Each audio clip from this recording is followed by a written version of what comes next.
ನಮಸ್ಕಾರ, ನೀವು ನೋಡ್ತಾ ಇದ್ದೀರಾ ಸ್ಪೀಡ್ ನ್ಯೂಸ್ ಕನ್ನಡ. ನಾನು ಸಂತೋಷ್ ಕಶ್ಯಪ್.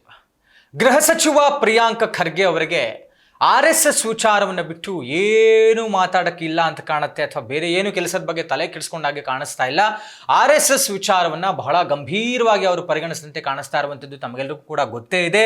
ಮತ್ತು RSSನ ವಿಚಾರದಲ್ಲಿ ಏನೆಲ್ಲ ಇವರು ಗೃಹ ಸಚಿವರಾಗಿ ಖಾತೆ ವಹಿಸ್ಕೊಂಡ ನಂತರದಲ್ಲಿ ಏನೆಲ್ಲ ಮಾತುಗಳಾಯಿತು, ಏನೆಲ್ಲ ಪತ್ರಗಳು ಬರೋದು, ರಿಜಿಸ್ಟ್ರೇಷನ್ ವಿಚಾರ, ಮಾತಿನ ಚಕಮಕಿಗಳು, RSSನ ಮುಖ್ಯಸ್ಥರನ್ನು ಕರೆತಂದರು, ಎಳೆದಾಡಿದ್ರು, ಅವರ ಬಗ್ಗೆ ಮಾತಾಡಿದ್ರು, ಇವ್ರ ಬಗ್ಗೆ ಮಾತಾಡಿದ್ರು, ಎಲ್ಲವೂ ಕೂಡ ನಡೀತಾ ಇರುವಂಥದ್ದೇ ವಿಚಾರ. ಗೃಹ ಸಚಿವರಾಗಿ ಇವರು ನಮ್ಮ ಪ್ರಿಯಾಂಕ್ ಖರ್ಗೆ ಅವರು ಬಹಳ ತಲೆ ಕೆಡಿಸ್ಕೊಂಡಂಗೆ ಕಾಣಿಸ್ತಾ ಇರುವಂಥದ್ದು.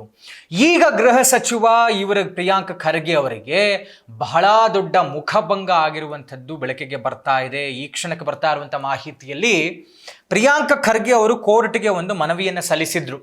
ಏನಂತ ಹೇಳಿದ್ರೆ, RSSನವರು ರಿಜಿಸ್ಟರ್ಡ್ ಒಂದು ಕಂಪನಿ ಅಂತ ಹೇಳಕ್ಕಾಗಲ್ಲ, ರಿಜಿಸ್ಟ್ರೇಷನ್ ಇಲ್ಲದೆ ಇರುವಂಥ ಒಂದು ಸಂಘಟನೆ, ರಿಜಿಸ್ಟರ್ ಆಗಿಲ್ಲದೆ ಇರುವಂಥ ಒಂದು ಸಂಘಟನೆ ಇದು. ಹೀಗಾಗಿ RSSನವರು ಡಿಫಮೇಷನ್ ಹಾಕೋದಕ್ಕೆ, ಮಾನನಷ್ಟ ಮೊಕದ್ದಮೆ ಹಾಕೋದಕ್ಕೆ ತಾವು ಅವಕಾಶವನ್ನು ಮಾಡಿಕೊಡಬಾರ್ದು ಅಂತ ಕೋರ್ಟ್ನ ಮೊರೆ ಹೋಗಿದ್ರು ಪ್ರಿಯಾಂಕ್ ಖರ್ಗೆ ಅವರು.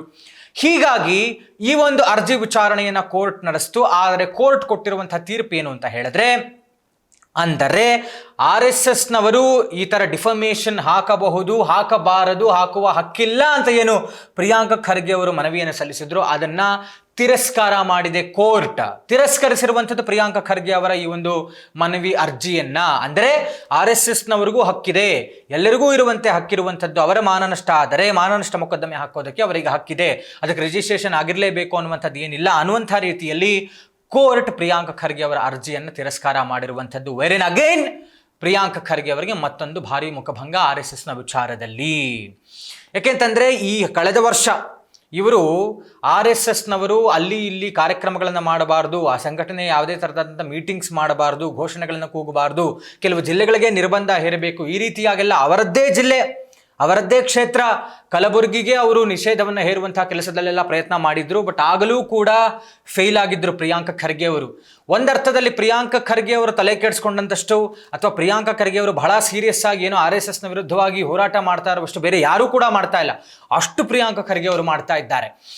ಒನ್ಸ್ ಅವರು ಗೃಹ ಸಚಿವರಾಗಿ ಆಯ್ಕೆಯಾದಂಥ ನಂತರದಲ್ಲಿ, ಖಾತೆಯನ್ನು ವಹಿಸ್ಕೊಂಡ ನಂತರದಲ್ಲೂ ಕೂಡ RSSನೇ ಟಾರ್ಗೆಟ್ ಮಾಡ್ತಾ ಬಂದರು. ಚಡ್ಡಿ ಉದುರಿಸ್ತೀವಿ, ನೀವು ರಿಜಿಸ್ಟ್ರೇಷನ್ ಮಾಡ್ಕೊಳ್ಳಿ, ಅದಕ್ಕೆ ಬೇಕಾದಂಥ ದಾಖಲಾತಿಗಳನ್ನು ಸಿದ್ಧಪಡಿಸ್ಕೊಳ್ಳಿ, ಇನ್ನೊಂದು ಮತ್ತೊಂದು, ಈ ರೀತಿಯಾಗಿ ಹೇಳ್ತಾ ಬಂದರು. ಆಗಂತೂ RSS ವರ್ಸಸ್ ಪ್ರಿಯಾಂಕ್ ಖರ್ಗೆ ಅಂತ ನೇರವಾಗಿ ಬಹಳ ದೊಡ್ಡ ಗಲಾಟೆಗಳು, ಅವರನ್ನು ಹೀಯಾಳಿಸುವಂಥದ್ದು, ವಾಗ್ದಾಳಿಗಳು, ಮಾತಿನ ಚಕಮಕಿಗಳು ಎಲ್ಲವೂ ಕೂಡ ನಡೀತಾನೆ ಇತ್ತು. ಮುಂದುವರೆದಂತೆ ಅವ್ರ ರಿಜಿಸ್ಟ್ರೇಷನ್ ವಿಚಾರಕ್ಕೆ ಯಾಕೆ ಏನು ಎತ್ತ ಅಂತ ಹೇಳಿ ಕೇಳಿದ್ರು, ಏನೂ ಪ್ರೂಫ್ ಸಿಕ್ಕಿಲ್ಲ, ಯಾರೂ ಕೂಡ ಮಾತಾಡಕ್ಕೆ ಬರಲಿಲ್ಲ.